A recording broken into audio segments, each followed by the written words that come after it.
I really appreciate you coming on, Coach.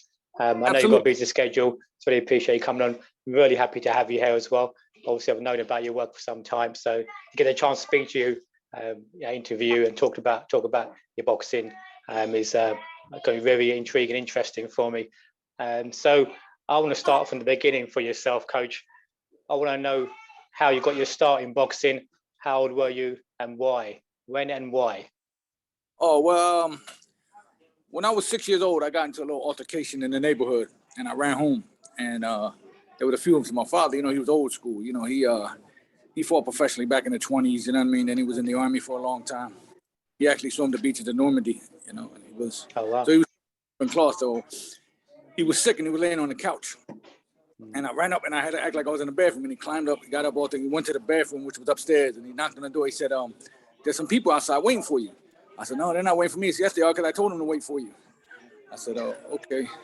He said, listen, he said, son, there's no shame in catching an ass whooping. The only shame is running from it. Don't no son of mine run from it. And go out there and fight him. So I had to go out there and I fight. And there were like three of them. I did. I was more scared to disappoint my father than I was of them guys, So I was rumbling, kept my hands, letting hands go. Got me a little bit, I got them a little bit. But after that, he was like, you're good, they're good. So he told me shake the hands and then, let it go. So how old were you at this point? Then he took me we had like in the backyard, he set up a training facility and had me basic hands up, chin down, elbows in, shooting straight punches, turning hooks over, So how old were you at this point? I was 6. 6, wow. So starting young. 7, so I had to, my mother took me to the gym to, continue my physical education. I've never left since. So when you went to the gym, was there a reason why you went to that particular gym? Did your mother choose that gym specifically because of who was there, or was it just a random selection? Because there's so many boxing clubs in Philadelphia. I never really asked her, to be honest with you. She passed away now, so I couldn't really ask her. Maybe it was destiny, you know what I mean? Yeah, because it's really interesting, because we know that the late Wesley Mouzon was the coach there. So he was the one who really mentored you and taught you about boxing. Now, there's not a lot of information on Wesley if you look online. No, there's not. For people who know boxing, they can see his record, and they can see he drew with Ike Williams, who, in my opinion, was the best. Lightweight for the 1940s. There was an old man named Mr. Munson. He just passed away maybe 10 years ago. He was old. He was like 90 something when he passed away. And he said that he said I was at the fight when West fought for Ike Williams. He said he clearly won. He said, but they had to make it a draw because Ike Williams was, he was, at that time he was considered probably one of the greatest lightweights that ever lived.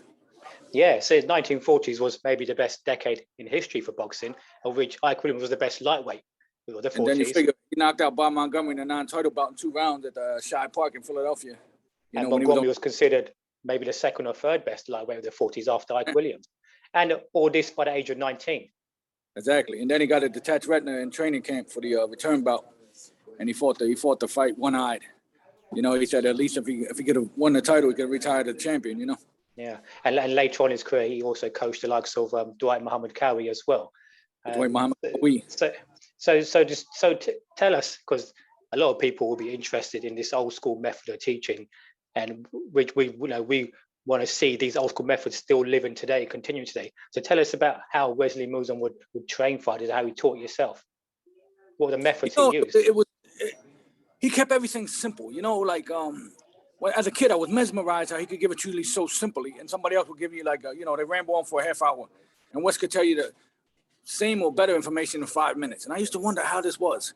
But then I realized later on, as I got older, Einstein said it best. He said, if you can't explain something to somebody simply enough, you don't fully understand it yourself. He was able to explain it because he fully understood it, Like I asked him, how'd you teach Dwight Muhammad Cowie to move his head so well? He said, simple. I put his head in my hands and I moved him. I was like, wow, would have thought about that, And then I asked him, well, how you get him to catch punches so good? He was like, same way I showed you, put your left hand behind your back and catch punches, catch a jab, catch my hand, catch hook, you know what I mean? Tilt. Okay. Because one time I was getting hit with because my eyes have always been bad, like real bad. So I asked him, what's the best way to work on defense and slipping? He'd have somebody throw punches at you. So are you then a big believer in sparring to learn the craft? Absolutely. I don't believe in gym wars. A lot of sparring. I hate Jim Ward. I'm an outcast because in Philadelphia, everybody loves Jim Ward. But at the end of the day, what did the Jim Ward do? It's damage. You know what I mean? The object of boxing is to practice and work on the weak links of the chain. Because a fighter's like a chain. He's only as strong as the weakest link. Think he does good, he already has that. You got to work on your weak points to become your strong points. I asked my mentor one time, I said, Mr. West, is light sparring good? He said, yeah, Billy, it's good, but it's hard to find. So then he told me the story. There was a guy from Philadelphia. He was from Trenton, but he trained in Philadelphia. His name was Sammy Goss, featherweight. And he was real good.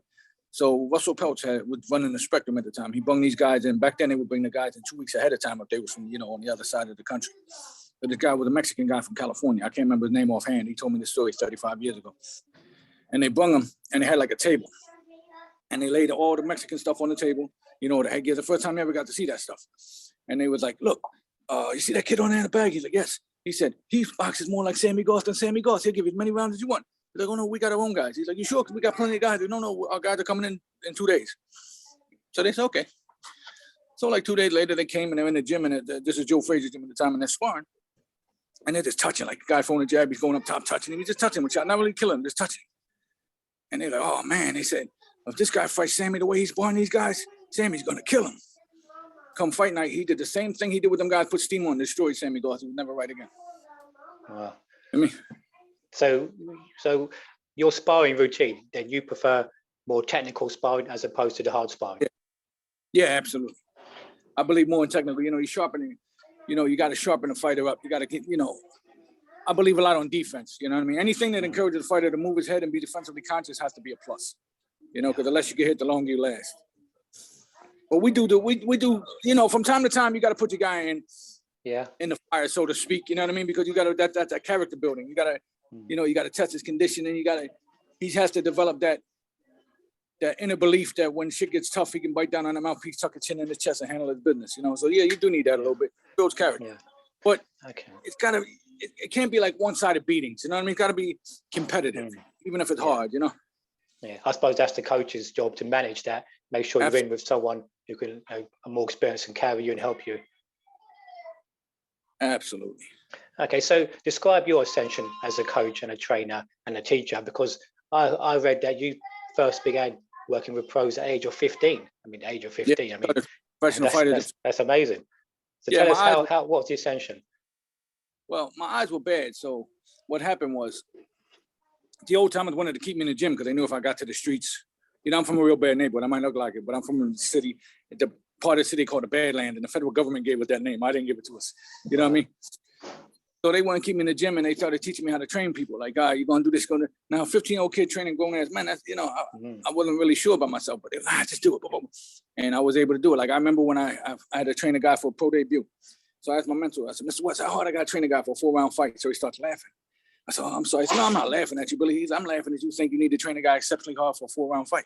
He said, if he's a good liver outside of the gym, he's in the gym on a relative basis, he'd ever walk up the street and fight 4 rounds. And I found that to be beyond true. But what everything else he told me, I found to be true as well. So no surprise there, right? So I'm intrigued as well by the coaching trees. So, for example, we have guys like great trainers like Ronnie Shields, John David Jackson. These guys were taught by Georgie Benton. Georgie Benton was under Eddie Fudge. Joe Rose. Georgie Benton by the name of Joe Rose. So we believe he was trained by a guy like by Jack Blackburn at some point. So when Georgie Benton became a coach, he was with Eddie Fudge. I'm sorry, I couldn't hear you. Say that again. So when Georgie Benton became a coach, he was working under Eddie Fudge. Well, no, he was actually training fighters before that. He was training fighters before them. But what happened was he got shot in the back. He got mistaken for his brother, and they shot him. And so his career got cut short. So he started training fighters, but then they brung him in. They brung him in to help Mr. Futch out. You know what I mean? And Mr. Futch kind of like mentored him in the training side because he knew boxing. Mr. Beck knew boxing back in his hand. Benton was a great middleweight. Yeah, great teacher. And then he had Mr. Futch training. But it's like the lineage. Like my mentor, the late great Mr. Wesley Mozart, my God was his soul. He was trained by the great Mr. Gene Buffalo, who was trained by the great Mr. Jack Blackburn. So, all the great Philadelphia goes back to Jack Blackburn, basically. Yeah, this is what intrigues me. As I mentioned with Georgie Benton, Eddie Fudge back in the Brewster's gym, Jack Blackburn. I'm really intrigued by these coaching trees and keeping because, that knowledge going. Got his piece of information from Jack Blackburn when it was in Detroit, because Mr. Jack Blackburn had Joe Louis, and Joe Louis was in the Brewster Center with Eddie Futch. Because I remember reading an article where Eddie was getting hit with a right hand. And he came back, and Joe came back. He said, "Listen, I show you how not to get hit with his right hand ever again." He showed him what Mr. Blackburn taught all his teachers, and he taught us catcher's mitt. You know what I'm saying? To protect that center line. And he showed him how to do it. He never got hit with a right hand over top of the jab again. You know? Wow, that's interesting. It's that cross block which a lot of the Michigan and Philly guys use. Okay. But a lot of guys now they try to emulate Floyd, and well, Floyd part of his shell works great for him, but it's missing a few integral pieces. You know, like he uses the shoulder more, where we would always taught to use the glove more. You know what I mean? Because you go over top of the shoulder, you can't go over top of the glove. So that's interesting. That's part of it as well. He perfected it to the point where he didn't use the catcher's mitt that much, other than for the jab. So that's interesting because Jack Blackburn is a common link between Detroit and Philadelphia, because he trained. So what is the difference then, in your opinion, between the Detroit or Michigan-based fighters such as Floyd Mayweather, James Toney, and some of those Kronk guys, and the Philadelphia fighters with their Philly shell, as they call it? What's the main difference you see then? I don't really see much of a difference, to be honest with you. I mean, really, I really don't see much of a difference. They've used it because Bill Miller, Bill Miller had James Toney. He was having him work on that system, and then, Jack Blackburn passed his knowledge on to people who passed his knowledge on to people. So they, in Detroit, they probably kind of put their own twist on it, made it their own flavor, but it's pretty much the same. They just do you think the Michigan version is a little bit more offensive attacking, and the Philadelphia is a little bit more defensive counter punching? I could see that. The Detroit uses the shoulder a little more. We used to use the glove, but there's not too many people teaching that style in Philadelphia anymore. There's not too many people teaching that style in Detroit. There's not too many people teaching that style, period, anymore, if you think about it. So why do you think that is? The lost art, wasn't passed down. And then a lot of the old timers, nobody really latched on to the old timers and brought that knowledge into this generation, like I was blessed to do with my mentor, the late great Mr. Wesley Mozart. My God, so and then like Tommy Brooks, Ronnie Shields, and guys like that was able to latch on, to Georgie Benton and bring that with them. Yeah. I mean, I really hope that style does, stay, because it's such an effective style. We've seen people now are sort of going back to someone using maybe Floyd Mayweather made it popular again, even though it's being used by some of the others. But it's very popular. There's videos of Joe Gans, the old master, using it like 1901. Yeah, the shoulder roll, with right hand, so he curled, he threw the left hook over top and came back with the shovel, boom, and dumped him. Wow. Okay, so what do you think then makes Philadelphia the best boxing city in the world? It's just a culture. It's a culture. We got like 50 gyms in the city, and it's like boxing's almost like a religion. You know what I mean? If you will, it's beloved. You know what I mean? It's beloved in every neighborhood in every section of the city. And then it's like a lot of rivalry. Like the coaches, it's kind of sad in the same in a way, but the coaches always have rivalry with each other, and and then the fighters. It's just sad, man. You know what I mean? But just the way it is, Oh, so it's very competitive. Like a dog-eat-dog world, and everybody's wearing pork chop underwear. So it's very competitive in Philadelphia then, between the gyms. You'll be in a gym, right? And there'll be like 5 guys in the gym, and then one guy will want to be the best guy in the gym. He's more worried about his gym reputation than he is the world rating. Oh, wow. But there's so much talent in Philadelphia, isn't there? That much talent in Philadelphia, right? That a lot of it goes unnoticed because the cream rises to the top, as they say. But that skim that's between the cream and the milk, that's damn good too. But it's not being developed, Because Philadelphia suffers from, I shouldn't say this because I'm gonna make some enemies back home, but it's true. Philadelphia suffers from bad management and bad promotion. There's very few good managers and good promoters in Philadelphia. They'll take a guy like me and you, right? You'll be, let's say you're 11-0. Let's say I'm 9-0. And they'll put us to fight on a local promoter's club show for really no money, non-televised, nothing, just for local bragging rights. And then the winner, he moves on. The other one goes back in the mix.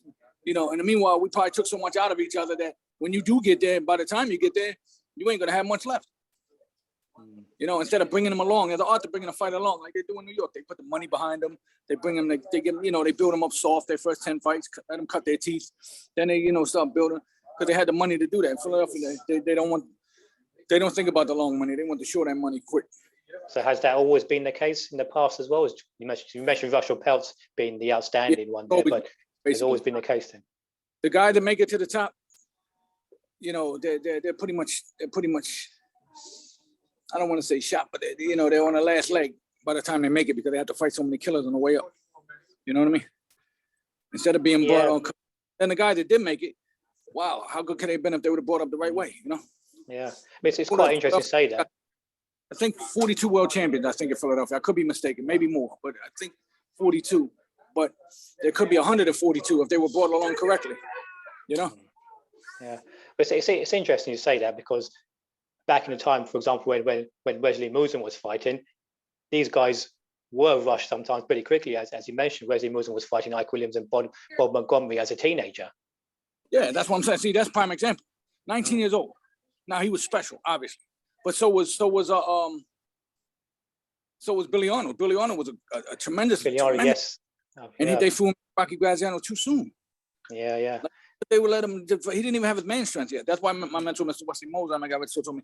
I asked him why he didn't have a lot of knockouts. He said because they told him he didn't get his man strength yet. He was still, you know, he's still young. Yeah. For those who aren't listening, for those listening who don't know about Billy Arnold, I think I might be wrong in saying this, but I think he was being touted as like next Sugar Ray Robinson when he was really young, and then they threw him into that fight you mentioned really too soon. So he had a really big reputation, very young fighter. As you mentioned, they threw him into a tough fight, and that sort of his career went backwards after that loss, didn't it? Okay. Yeah, I mean, you know, the art of bringing fighters along. That unfortunately a lot of these guys just, you know, it takes money. Like anything else, the fighter's a product. In order to build your product, it takes money. You got to build a fighter. These guys don't want to do that. They don't. And they will do it. Then they want to cash out. They want the return on investment too soon. You know? So, but back in the day, the old school, Philadelphia was like not just a big boxing city for talent, as it still is, but a lot of fights are also taking place in Philadelphia as well. Yeah. Is it the Sheep Park, is it? Shibe Park, not sure how you say that. Yeah, Shibe Park, 22nd and Lehigh. It's torn down at the gigantic church they built there. But yeah, I know what you're talking about. Yeah. So it's quite interesting. Because there were a lot of that. It was also the boxing hub at one point as well. Places like Chicago, Philadelphia, a lot of fights being held there. So it's interesting you say that they were thrown in too soon with the amount of fights that are going on there as well. Yeah. Okay, so, well, you got to. At one point in time, Philadelphia hold the record for having the largest outdoor crowd of any boxing fight in history. It was in September of 1926 when Jack Dempsey fought Gene Tunney at the Municipal Stadium with 121,000 people. Wow. Came to see the fight in the rain. Wow. You know. Yeah. So how do you describe your coaching style then? It evolved over the years. It always, you know, you should always evolve because your levels of understanding should always evolve over time. Like I remember guys showed me something, I don't know, when I was a kid, right? Maybe like they showed it to me when I was 19. And I understood it. I knew what they were talking about. But by the time I was like 26, 27, I had a complete different understanding of what they meant. You know what I mean? But my levels of understanding, you know, grew. You know, like sometimes you try to show a fighter something. Sometimes you try to show a fighter something and you know, they don't catch on. And then like 6-7 months later, oh, now I see what you're talking about, you know. But I try to always instill solid fundamentals because one of the major difference between a good fighter and a great fighter is a great fighter takes time to master the fundamentals.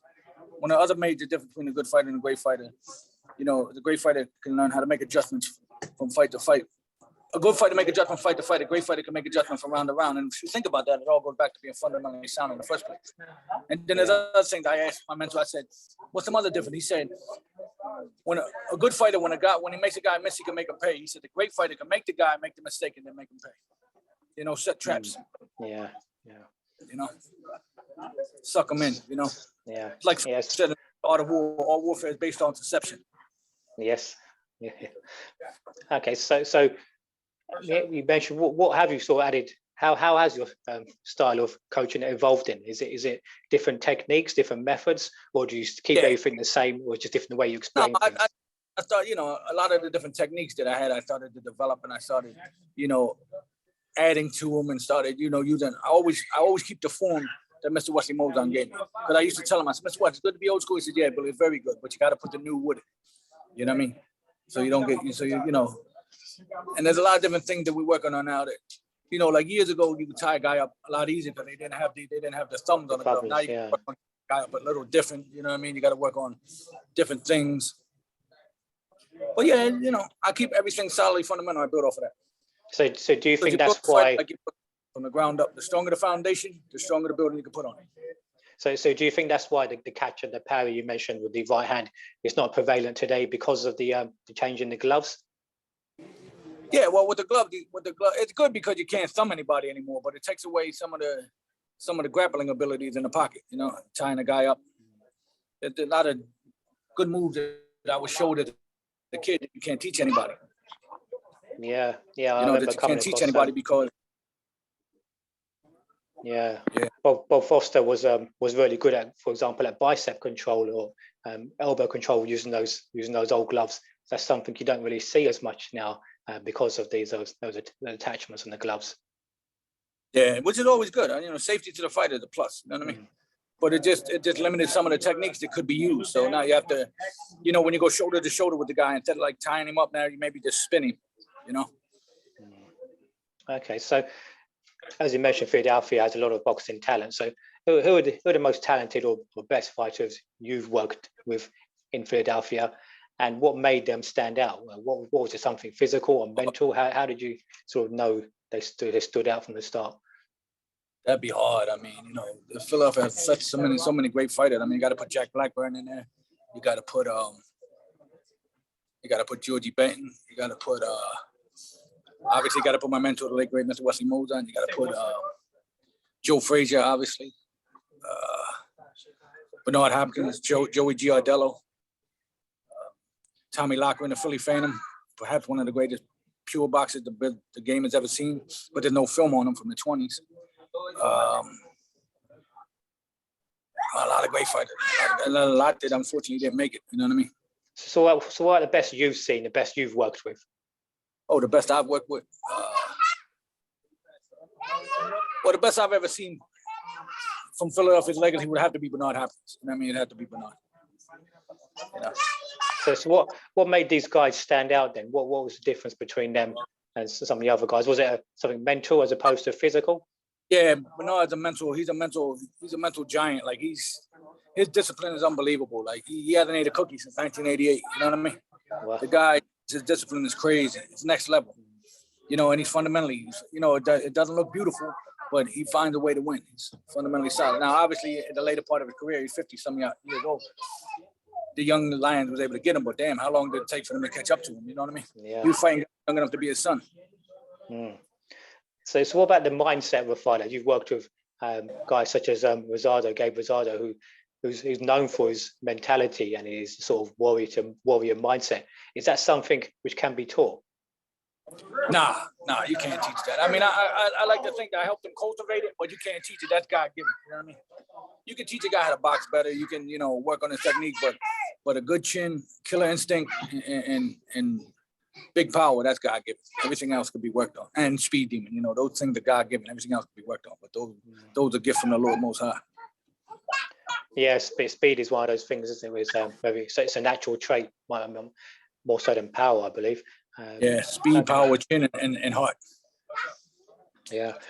So who do you rate as the best boxing coaches of all time then? The best of all time. Or pick 3 to 5. 3 to 5. Mr. Wesley Mozon, but you know, it would have to be in our lineage. I would say the great mentor Jack Blackburn. Because you have guys like the great Ray Arcel, and I read a book where he said he does closed door sessions with his fighters. I do the same thing. And he was allowed to watch it, and he said he'd never seen a better teacher in his life. And here we're talking about Ray Arcel had 23 world champions when there was only one world champion, 8 different weight classes. Yeah, I mean Arcel, he trained Benny Leonard as our Charles, as well as Bert Duran, so 3 of the guys who could be the best ever at their weight class. I mean, you look at them, they got a picture of him standing behind a chair, Benny Leonard, lightweight champion of the world in the 20s. Then they got a picture of him standing in the ring in the corner behind Roberto Duran, lightweight champion of the world in the 80s. And he had to take 20 years off because the mob gave him that lead pipe job to get him out the business. You know? Yeah, I mean, Jack Blackburn's coaching tree is still going today, isn't it? The teacher's teaching right there. Yeah. So who else apart from Jack Blackburn, Ray Arcel, which other names come to mind? Obviously, Mr. Eddie Futch, Mr. Georgie Benton, Mr. Manny Seaman. A lot of people don't know about Manny Seaman. Yeah. He's the guy that Jack Blackburn put as his predecessor. Yeah, Joe Lewis when Jack Blackburn passed away. Yeah. Yeah, he thought very highly of him. You know. So that's quite interesting. Most of those coaches have that sort of Michigan Philadelphia link. I don't really like his peekaboo style, but I like that his philosophies on boxing. You know what I mean? I really like his philosophies because they apply. You know what I mean? So it is more the Michigan, Detroit / Philadelphia style, which you think is the best. Then most of those coaches are from those places. Best trainer ever come out of Detroit would probably be Eddie Futch. And then I guess after that you would have to put Emmanuel Short, very good teacher. Yeah. And then you got Bill Miller. Bill Miller was very good as well. Yeah. They had quite a few good teachers. They had quite a few. So if you were to advise a young up and coming boxing coach, because you went through the process yourself, what would you be advice to boxing coaches, how they can improve and what areas they should mostly focus on? I would advise them to never stop learning. Always keep an open mind. Use what works. You know what I mean? Because you can always learn something new. You always learn something new. Sometimes you learn what not to do by watching somebody, but you learn something. You know what I mean? Always learn it and try to work on fundamentals. Fundamentals win fights. Everything else is supplemental. All that flashy stuff, it looks great, but at the end of the day, when you're in there with a real killer, can you pull it off? If you can't, why work it? You're wasting time. Work on something you can pull off against a cold killer. You know what I mean? Under any circumstance. Yeah. You know? So for coaches who don't have access to mentors like you had, how do you advise them in today's world now to continue learning and studying? Would you say film study? They have more access to information now than at any point in the history of mankind. I mean, they could go on YouTube. The film study, yeah. Like guys like a friend of mine, Coach Anthony. He's a good guy. I like that guy. Good young man. He's a tremendous teacher now, but he's going to be even better in the future. Yeah. Watch some of his stuff. Watch watch the old timers. See what they did. When you watch the fight, don't watch what the fighter do. Watch what they're being instructed to do in the corner, and then see if they're able to pull it off. And then put yourself in that position. If you had a fighter that was in that fight and he's not following instructions, or he's getting countered, what would you tell him in order to counteract that? You know what I mean? And things like that. Test yourself. Put yourself in bad situations. You know what I mean? Because everybody train for the best case scenario. Train for the worst case scenario. You know what I mean? Smart advice. That's interesting. So, what are some of the lost arts of the old school then? Would you think, or techniques, methods you don't see being taught anymore? Feigning, setting traps,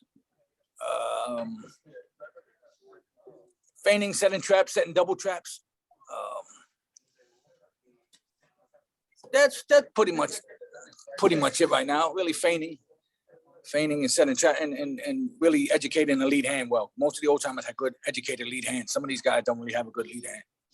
The old guys would paint a picture with a jab, the left hook, the left uppercut, the 45 to the body. Yeah. So you mentioned setting a double trap. So how would you describe a double trap? All right, well, let's assume I want to walk the guy into the corner. And let's say we're 3 feet away from the corner, right? So what I do is I forward jab and I pivot to my right, which we call the 5. I cut a pivot to the 5. So now he's going to think he's able to slide out to the corner, but he's not. Because then I break over, and now I got him cutting to that 45-degree angle. I got him locked in that corner. You give him an exit, and then you take it away. Double trap. You know what I mean? Interesting. Yeah. That was taught to me years and years ago by my mentor, Mr. West. He had a few of them. Yeah, great stuff. Okay, so how do you evaluate and decide who to train? I mean, you've been teaching for so many years, you've been in the business so many years. How do you decide, okay, someone comes to you, they want you to work with them. How do you decide someone's worth your time to train? That's a hard one. That's why I don't work with a lot of fighters right now. First of all, I won't work with a lazy fighter. If the fighter doesn't want to put in the effort, I ain't got time for it. My time is worth more than money, because at the end of the day, we can always get money. We can't get time back. Ben Franklin said, lost time is never found again. You know, and he said that in the 1700s. So I won't work with a lazy fighter. And then I look for the desire to learn. Because if you don't want to learn, then why are you here? I'm not just a guy that's going to put water on you, give water in the mouth, put grease in, and tell you keep your hands up and step around. No, if you don't respect the information I'm going to give you, then we don't need to be working together. You know, you can go on and find somebody else that might be a better fit for you. But I don't let a trainer, I don't let a fighter try to train me how to teach them. That doesn't work that way. You know. Yeah. And I look for a guy that dedicated. You know, there's a story once. My mentor told me there's probably about 3 people alive that still know the story. That Eddie Futch didn't really want to train Riddick Bowe because he had dog in him. Had a lot of dog in him. So he was going to England, and he had to work with a fighter over there. So Rock Newman, which was his manager, was also a good friend of my mentor, Mr. West. He said, Wes, I talked to Eddie, and he got to go to England. And I talked to him. I asked him if I could bring you up to work the fight for Riddick. And he said, yeah, absolutely. He said, will you come? He's like, sure, no problem. So then he called West back like 2 days later. The fight got canceled. Eddie doesn't have to go to England. He said, you can still come if you want. He's like, no, it's okay. It's fine. You got it covered. But he told Riddick Bowe before he left, he said, listen, I want you to go running 3 miles every day. He said, okay. And it was cold. They was in the mountains in Pennsylvania. It was cold. And they had you could see your breath. That's how cold it was. So he hid in the woods. He hid in behind the trees and shit. And he seen, sure enough, when he told him to come out, whether it was 5, 6, I forget what time it was, but early in the morning. When he told him to come out, he got up, had his coat on, and he went running.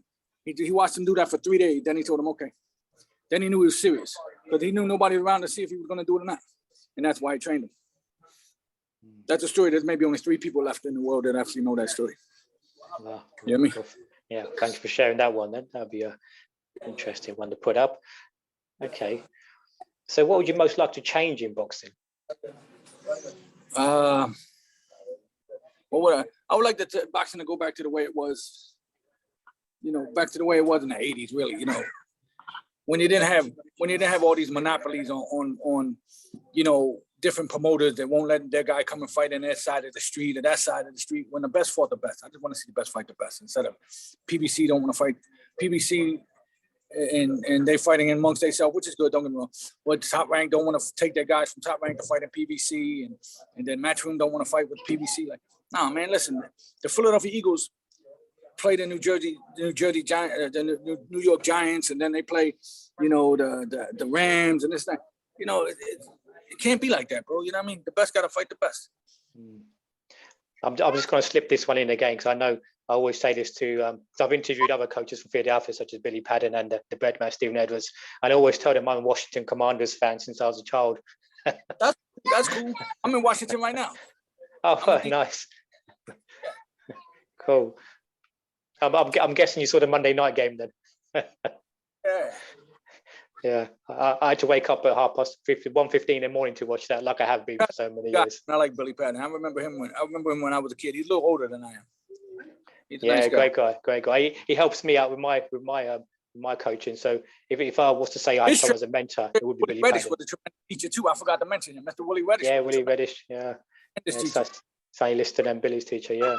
The father and the son. The son was good too, but the father was a monster. Yes. Yeah. Then you had the guy that, I don't know if he had any world champions, who was a tremendous teacher out of South Philly called Jimmy Arthur. Trained a lot of good fighters, but I don't think he had any champions. Because once again, he wasn't aligned with the people that was going to have the deep pockets to move the fighters. You know what I mean? But I think he had Tyrone Everett. Tyrone Everett got robbed against Escalera for the title, so that would have been a champion. Yeah, I mean, you mentioned Willie Reddish and previously mentioned like Billy Arnold, other fighters who are throwing a little bit too quickly. Gypsy Joe Harris was someone Billy Padden was talking about. Gypsy Joe Harris only had one eye. Yeah. Oh. Like I said, there were so many fighters in Philadelphia, I couldn't mention them all. We'd be here all day, Oh, I wouldn't complain. Yeah, I'm enjoying this conversation, Coach.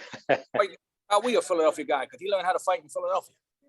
I mean, yes, he might live, came across the bridge every day and trained with my mentor. So, Yeah, it was Joe Frazier's gym, was it? He was look at that, 5'7", light heavyweight, cruiserweight champion, well, and International Box Hall of Fame with no amateur experience. He was a 1-1-1 instant. My mentor got him. Yeah. So you raised that point about Dwight Carey's height. Another guy that was with my mentor's assistant, Quinzel McCall, another very good teacher. Had Billy Briscoe, had a lot of good guys. I mean, Sam Solomon. There was a lot of good teachers. Yank Sam Durham. Solomon, yes. Go on and on, you know. Yeah. Yes. So you mentioned Dwight Carey, and your coach trained Dwight Carey. So did your coach ever mention how he got Dwight Carey to move from light heavyweight up to heavyweight as a 5'6", 5'7" fighter, and pick up titles on the way? No amateur experience. My mentor told him to retire after the second Holyfield fight. He told him to retire. But you know, fighters are going to do what they're going to do.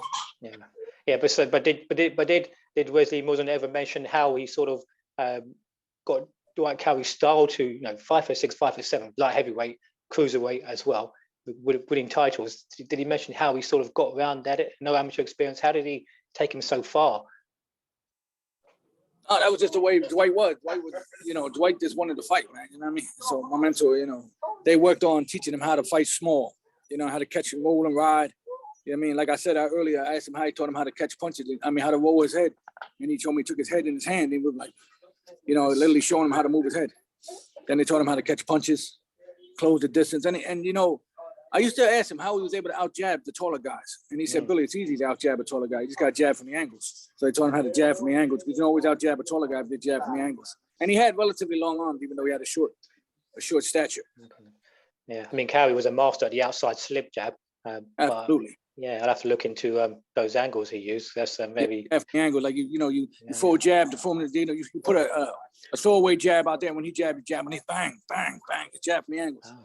So that's going back to what you're saying about setting traps. You're basically using that jab as a bait to set up another jab. That the old timers used to do a lot that these guys don't do no more: decoys and throwaway shots. You got to learn how to set up the hard shot off the soft touches and the throwaway shots. Because every punch you throw isn't designed to be a hard punch all the time. Some ain't even designed to land. They're designed to guide the guy into the follow-up shots. Yeah, Duran was very good at that. Roberto Duran was very good at that sort of touch jab and setting up the hard shots behind it. Yeah. Like something basic, like a Mickey Ward, right? We call it slipping the Mickey. You'd throw the hook up top, get him lift his elbow, whip the 45 underneath. Something like that, basic. Everybody knew that Mickey had that, and somehow he's still able to land it. Why? Because they knew it was coming. They just didn't know when it was coming. You time it right. A well-timed shot beats a speedy shot 9 out of 10 times, right? Definitely. Fascinating. I find these conversations fascinating. We talk about strategy and the timing is a lost art too. Guys used to know how to time a guy like that jab. They would square up with him and they would jab at his backhand, at his right hand while they were stepping around, waiting for him to throw the right hand. As soon as he threw the right hand, they slip for the right hand with him, bang, run him into the shot. Great counter punches catching the way in, like a head-on collision. Don't even have to be that hard. That's very interesting. So you can teach timing? Yeah, you can teach it. Yeah, you can definitely teach it. Some guys are naturally gifted with it, but you can teach it. It's like it's a skill like anything else that has to be worked on. Yeah. Like for example, guy, when you throw the left hook, he throws the left hook back, right? Okay. So what you do is you do a throwaway, like we call jab slap. You just touch him with the hook. Now he's gonna throw the hook back, but as soon as you touch him, you shoot a short right hand, like the Joe Louis right hand, boom, right down the middle. Because the shooter 2 points a straight line. Your right hand will beat his hook in. You just gotta fall in with it so his hook goes over your shoulder. Yes, I think Freddie Roach, something like that. Freddie Roach would tell his guys to jab, touch with the hook, and throw the right hand. Another thing, like for example, if the old timers would tell a guy if they're gonna throw a double jab right hand, don't hit too hard with the first 2 jabs. Just touch him with it, bing, bing, and then fire the right hand. Because if you throw a hard jab and then you throw the right hand, you might actually miss the right hand because your jab knocked him back. That's why a lot of these guys are doing 90 punch combinations on the pads in one spot. They're doing a fighter injustice because the head moves. You know what I mean? Yeah. You gotta move, you know what I'm saying? Ain't nobody gonna stand in the spot unless you throw 90 punches. It's impossible. Yeah, exactly. Yeah. Right. That's very, it's amazing. They don't stand the feet. You ever watch how Joe Louis walked the right hand in with the back leg? Boom, boom. You watch that, right? Yeah, I've seen Joe Louis. Get a chance. Watch how he always walked the right hand and he throw the jab and he walk that back leg and doom as he's turning it. That's how we were showed how to do it. And not only does that punch with maximum leverage, but it puts you that much closer for the hook. Because the jab right hand left hook is the most overtaught, underthought combination in boxing. Think about this for a minute. The jab is your longest weapon, right? Against the closest target, probably the tip of your nose. Then my right hand is going to have to go at least where your jab was, right? And then my hook has to go there. But how's my hook going to make it if one or two things don't happen? I don't advance my feet with both of them punches to close the distance for the hook, or you step to me, right? Same thing with an uppercut.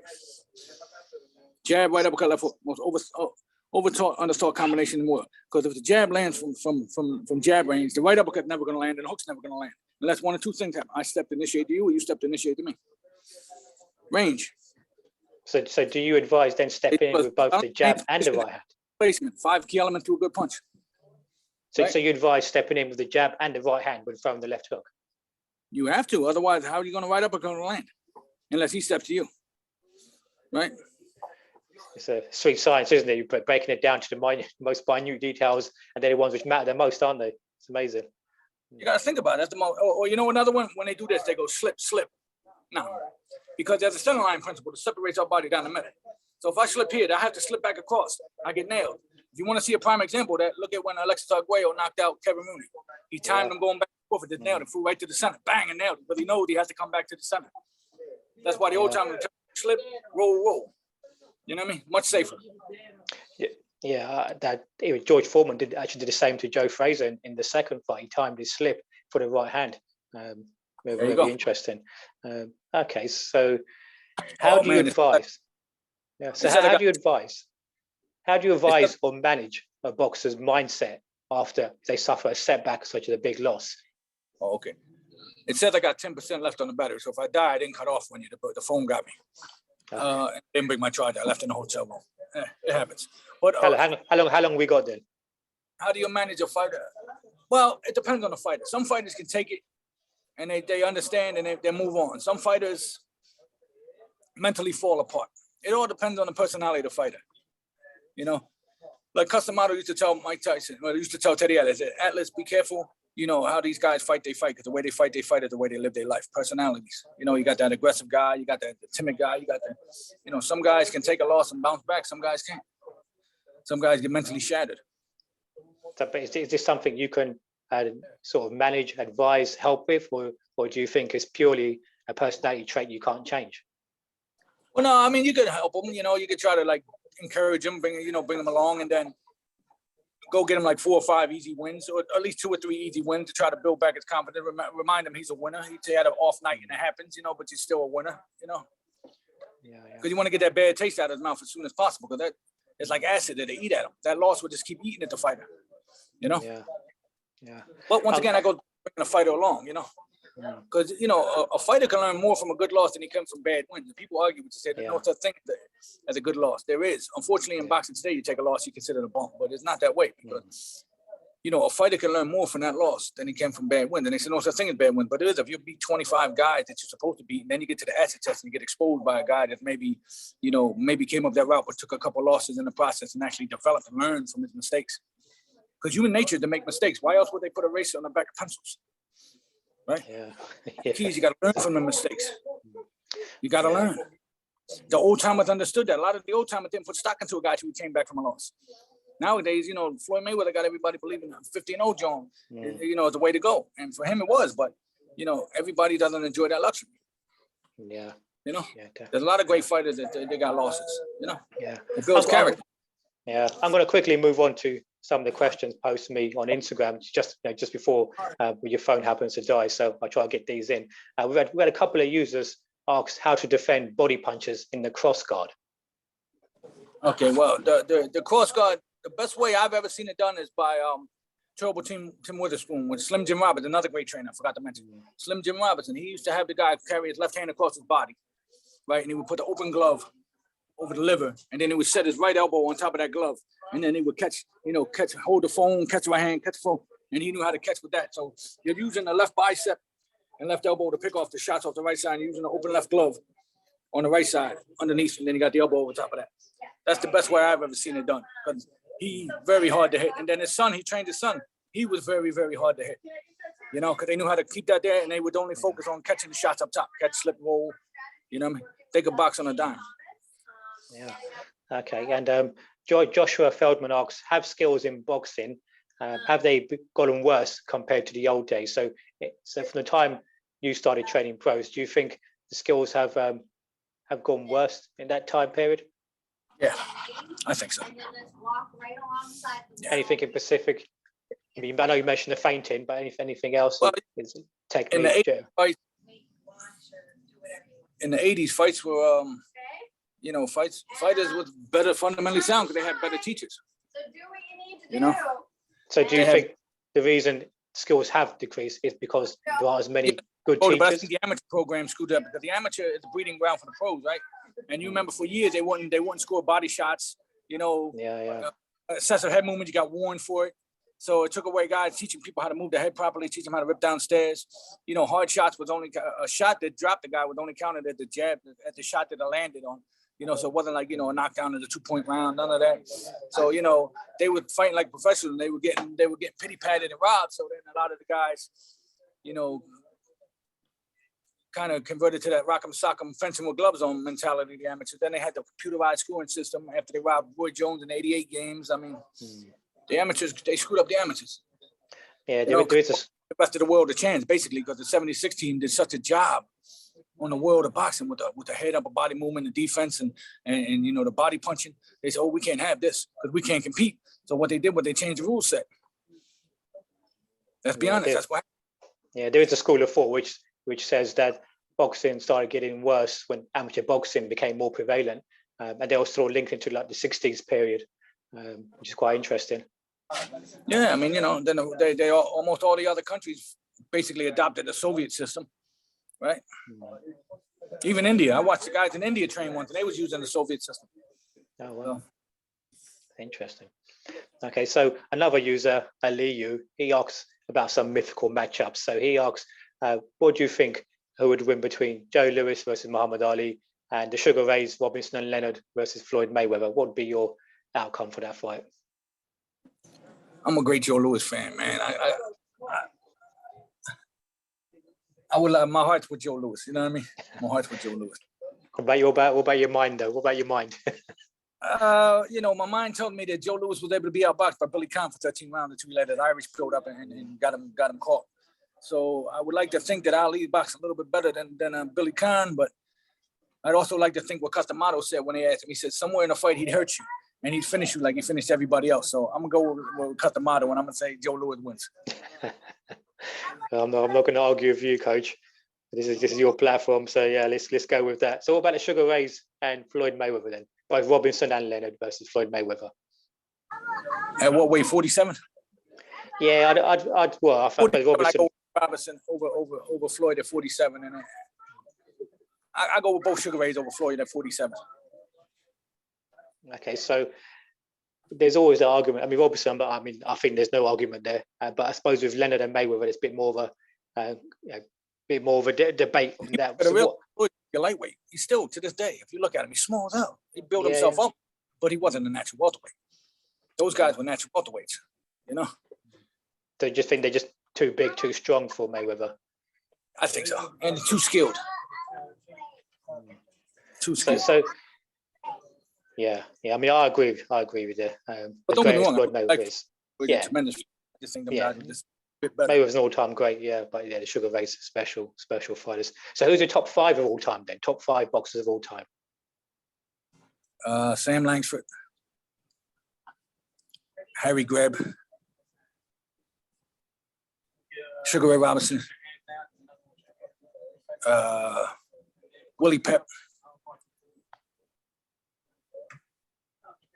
Joe Louis. I guess that's about it. In no particular order. Yeah, I mean, Langford and Greb are sort of making a bit of a comeback amongst the boxing fans, aren't they? A lot of people don't know Greb because they haven't seen his picture, but he fought 44 times in 1919 alone. Yeah. I think he beat his resume. 20 Hall of Famers. I think something along those lines. His resume, along with Ezard Charles, generally considered the best. Also, I put Archie Moore in that category too, because Archie Moore was the #1 contender in the world at light heavyweight for 10 years. Nobody would fight him. Yeah, and he was great, like Bernard Hopkins was great into his 40s, late 40s. Absolutely. So was Sam Langsford. Sam Langsford would fight. He was a lightweight to fight all the way to heavyweight. Yeah. So do you think you can teach ring IQ? Or is that something some fighters can just naturally process what's in front of them quicker than others. That's what separates them. Yeah, some guys have that mental ability, but you definitely develop. You could definitely develop a fighter's IQ. You just got to constantly teach them. You got to give them information. Don't just train a fighter. You continually educate them. Because a fighter's like a chain. He's only as strong as the weakest link. Think he does good, he already has that. You got to work on the weak points until they become the strong points. Then we become well-rounded and move to the next level. Like instead of spending eon amount of time trying to make his jab 100%, leave it at 70, 75%. Then move to the right hand. Now you got that 70, 75%. Then you move to the left hook, 70, 75%. Uppercuts. Because if you got a great jab and the guy's able to take away that jab, now you're screwed, right? Well, you got a great right hand. Like Bernard, when Kelly Pavlik had a great right hand, he was able to take away the right hand. What else did he have? He's one trick pony. That was it. Trinidad, great left hook. Once you took away Trinidad's left hook, had nothing else. But you got a guy that's good at everything. You take away the jab, he's good with the right hand. Take away the good right hand, he's good to the body. He's good defensively. He's good on the inside. He's good counter punches. You know what I mean? All-around, well-rounded guy is the harder guys to beat. You know, they don't do anything great, but they do everything good. So the ring IQ, do you think, is dependent upon their coach? For example, Georgie Benton once said, 48 ways to counter a jab, passing that knowledge on to his boxer. Because in the grand scheme of things, boxing is a series of questions and answers. Every punch you throw at me is a question. Every counter move I make is an answer. When I can give you more answers and you give me questions, you got problems, and vice versa. And questions and answers all go back to the gymnasium. It all goes back to how you're being taught. You know? Very interesting. So there's a lot of ways to skin a cat. Now, why you want to skin a cat? That's a whole nother story. But there is a lot of ways to do it. Yeah. So, well, what are your plans for the future? I mean, I follow you on Instagram, and I know your son is training. So you're training your son. He's fighting as well. So, what are your plans for the future? And tell us more about your son as well. Well, I'm waiting for to find somebody to help me move my son. You know, with the business end. I'm waiting for that. Okay. But he's doing well. He's in the gym. He's training hard. He's still learning. He's a work in progress. You know what I mean? I put him on the back burner for a while because I was training Rosado and all them other guys. I didn't have the time to really work with him because I wasn't even in the city that much. I was always, you know, somewhere doing something, you know, in the training camp somewhere, you know. But he's doing well. So how do you separate the emotional side of training a fighter and training your son? Very hard for me. Very hard. It shouldn't be, but it is, you know. Yeah. It shouldn't be, but it is. So how are you? How are you? How do you actively try to separate? You know, because some fathers will make their son fight too hard. Others will be too conservative. How are you? You find fathers that usually the one that believe his son should be able to beat King Kong, Godzilla, and Loch Ness Monster all on the same night. And if he can't, he's mad at him. Then you got some that's a little more scary, married with their blood, like me. I'm more scary, man, because I've been in this game. I didn't come in this game training my son. I've been training fighters 30 years before my son was born, 25 years before he was born, you know, a long time. So, you know, I've been in present and I've been in 2 different fights where guys have died. You know what I mean? 3 fights, excuse me. The last fight I was at in Maryland when Buddy McGirt's guy, Darbyshire, he got killed. So, you know, I've been in attendance. I've worked cuts, you know, and I've seen some horrendous cuts. I've seen guys spitting teeth out. I've seen broke jaws. I've seen crushed orbital bone. I've seen it all. You know what I mean? Over the last 34, 35 years, I've seen it all. You know what I mean? So that's why more conservative with your son, is it? You know what I mean? So that plays into when you see your son box. He's like Gabi. He'll literally fight anybody. He's got that Gabi mentality. I guess, you know, growing up with Gabi, it kind of rubbed off on him, but he'll fight anybody. And he's strong, murderous puncher. I can't even hold the pads for him. Breaks my elbows. Yeah, hard. Yeah, I've got a few dodgy elbows from holding the pads. So that's quite interesting. Well, I mean, how much pad work do you do for your guys? Because I know there's a big debate raging online about how much, you know, that the old school methods. Well, the bag. When I was younger and I was pissing vinegar, I would do 30 rounds a day with all different fighters on pads. You know what I mean? But then I got older and I stopped doing as much. I don't think you need that much. You know, you do need a little bit, a good teaching tool. You know what I mean? Anything that encourages a fighter to be more defensively conscious and move his head and stay in a more defensively sound position has to be a plus. So you use the pads also to the bag, specific drills. The bag power, and then you want them to develop the ability to visualize. You want to see that bag, they're not hitting the bag, they're hitting a man. I mean, you see the bag, they see a man that's in front of them doing questions and answers. You throw a jab, you throw the right hand, you outside slip to 45 the body. You throw the 45 the body, you throw the hook your head, you roll on, you come back right hand, left hook, step around, cut an angle, reestablish your jab. You know, the ability to visualize. You know what I mean? That's quite interesting, because I heard Sugar Robinson say that his coach, I believe, Harry Wiley Senior, used to tell Robinson and the accuracy of punches, aim for the temple, Absolutely. the tip of the chin, under the heart, the solar plexus, the liver. Is that what you got to pick and place your shots, because a well-placed shot is better than a hard shot if it's not placed correctly. You know what I mean? Pick and place. You know, that's another, you know, there's another art to that. You know, pick and placing shots, accuracy, like sniper shot. You know, because you can shoot a guy with a 357 somewhere in the body, he might live. But you shoot him anywhere above the eyeballs with a 32 caliber above, he's going to die. It's not always the power of the projectile; it's the accuracy and the placement of the shot. You know? I find it's fascinating, and speaking to yourself as well. It's eye-opening. You know, some of the great tips you've shared. I know your phone battery is running low, and I know you're tight for time as well. I know you're tight for time with, you know, you're working with boxers there. So I'll end this here. Hopefully, you know, before your phone battery dies. But I do want to say I really appreciate you taking time out. But I've really enjoyed speaking to you. I really enjoyed you. Maybe we could do it again sometime when I got a full battery. Definitely, I'd love to do that again, because so much knowledge there. And thank you so much for sharing your knowledge with us. And all the best for the fights. And hopefully we'll speak soon. Thank you so much, Coach. Thank you. Be safe. Take care.